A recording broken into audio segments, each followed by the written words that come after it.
खानेवाल के एन.ए. 145 में मुस्लिम लीग नून के उम्मीदवार मोहम्मद खान डाहा हैं और हामिद यार हिराज आमने सामने हैं। यहाँ पाकिस्तान पीपल्स पार्टी के उम्मीदवार अब्दुर्रहमान राना हैं, जबकि यहाँ एक आजाद उम्मीदवार आबिद खग्गा भी इंतखाबात में हिस्सा ले रहे हैं। यहाँ इस हलके यानी एन.ए. 145 में पीटीआई की मुकामी क़यादत में टिकटों के हवाले से या फिर अपने वोटर्स की हिमायत के लिए इख्तलाफात जरूर रहे। पीटीआई का वोटर तकसीम नजर आया क्योंकि एक से ज्यादा उम्मीदवार गो के आजाद थे, लेकिन दावा यही कर रहे थे। मौजूदा सियासी हालत को देखा जाए तो एन.ए. 145 में असल मुकाबला मोहम्मद खान डाहा और हामिद यार हिराज के माबैन होगा। खानेवाल शहर के वोटर्स मुस्लिम लीग नून पर ज्यादा एतमाद करते हैं। इंतखाबी मुहिम को देखा जाए और इंतखाबात की तारीख पर नजर दौड़ाएं तो ये एहसास होगा कि कौमी असम्बली के हलके एन.ए. 145 में मोहम्मद खान डाहा की कामयाबी के अमकानात ज्यादा हैं। एन.ए. 144 कबीरवाला की बात करें तो यहाँ फखर इमाम ग्रुप हावी रहा है। कौमी और सूबाई असम्बली की सीटों पर फखर इमाम ग्रुप और खावर अली शाह कामयाब होते रहे हैं। इस ग्रुप की मजबूत सियासत और हल्के पर गिरफ्त के बावजूद रजा हयात हिराज ने भी कामयाबी हासिल की। इस मर्तबा फखर इमाम खुद इंतखाबात में हिस्सा नहीं ले रहे। आबिद इमाम इंतखाबी अमल का हिस्सा है। एन.ए. 144 से शहबाज सयाल भी मैदान में नजर आते हैं। इस हल्के में पार्टी वोट इतना नहीं है। यहाँ वोटर्स अपनी बरादरी, कबीले समेत पुराने ताल्लुकात की बिना पर वोट कास्ट करते हैं। इस हल्के में मुख्तार शाह मुस्लिम लीग नून के उम्मीदवार है, लेकिन ये बहुत ज्यादा मजबूत नहीं है, बल्कि मुस्लिम लीग नून की पोजीशन बहुत कमजोर है। अब तक की सूरत हाल, वोटर्स का रुझान और इंतखाबी मुहिम को देखा जाए तो रजा हयात हिराज सबसे नुमाया और आगे नजर आते हैं। यहाँ चूँकि आजाद उम्मीदवार ही आमने सामने है, देखना यह है कि एन.ए. 144 से कामयाब होने वाला सियासतदान किस जमात में शामिल होता है। आबिद इमाम बारे ये देखा गया है कि वो भी निस्बतन कमजोर उम्मीदवार है। अगर फखर इमाम इंतखाबात में हिस्सा ले रहे होते तो रजा हयात हिराज को कामयाबी के लिए बहुत मेहनत करना पड़ती। एन.ए. 146 मियां चुन्नू से मुस्लिम लीग नून की टिकट पर असलम बोदला इंतखाबात में हिस्सा ले रहे हैं, जबकि पीर ज़हूर कुरैशी आजाद हैसियत से इंतखाबी अमल का हिस्सा बने हुए हैं। पीर ज़हूर कुरैशी के साथ देहाती इलाकों में लोगों की उनके साथ जज्बाती वाबस्तगी की वजह से उनकी पोजीशन मजबूत है। पीर ज़हूर कुरैशी को हमदर्दी का वोट भी मिलना है, जबकि शहरी इलाकों में असलम बोदला को बरतरी नजर आती है। दोनों उम्मीदवार मजबूत है, मुकाबला बराबर है। अब 8 फरवरी को किस उम्मीदवार के वोटर्स ज्यादा दिलचस्पी और जिम्मेदारी का मुजाहिरा करते हैं और उम्मीदवार किस ताकत के साथ 8 फरवरी को मैदान में रहते हैं, यही चीजें हैं एन.ए. 146 के फाते का फैसला कर सकती हैं। इस हल्के में पाकिस्तान पीपल्स पार्टी बहुत कमजोर है। उनके उम्मीदवार की कोई खास इंतखाबी मुहिम भी नजर नहीं आई, इसलिए असल मुकाबला असलम बोदला और ज़हूर कुरैशी के माबैन ही होना है।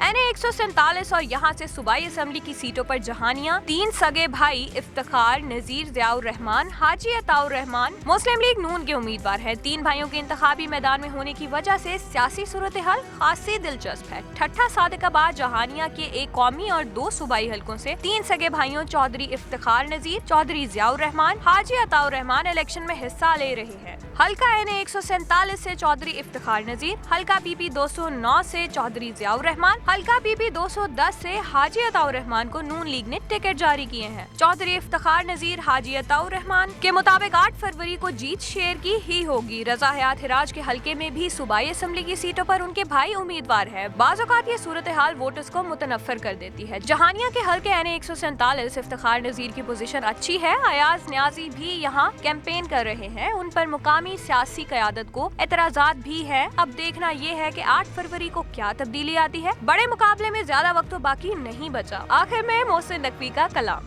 जब तेरे धुन में जिया करते थे हम भी चुपचाप फिरा करते थे, आँख में प्यास हुआ करती थी, दिल में तूफान उठा करते थे, लोग आते थे गजल सुनने को, हम तेरी बात किया करते थे, सच समझते थे तेरे वादों को, रात दिन घर में रहा करते थे, किसी वीराने में तुझसे मिलकर दिल में क्या फूल खिला करते थे, घर की दीवार सजाने के लिए हम तेरा नाम लिखा करते थे, वो भी क्या दिन थे, भुला कर तुझको हम तुझे याद किया करते थे, जब तेरे दर्द में दिल दुखता था हम तेरे हक में दुआ करते थे, बुझने लगता था जो तेरा चेहरा दाग सीने में जला करते थे, अपने जज्बों की कमंदों से तुझे हम भी तस्खीर किया करते थे, अपने आंसू भी सितारों की तरह तेरे होंठों पे सजा करते थे, छेड़ता था गमे दुनिया जब भी हम तेरे गम से गिला करते थे, कल तुझे देख के याद आया हम सुखनूर भी हुआ करते थे।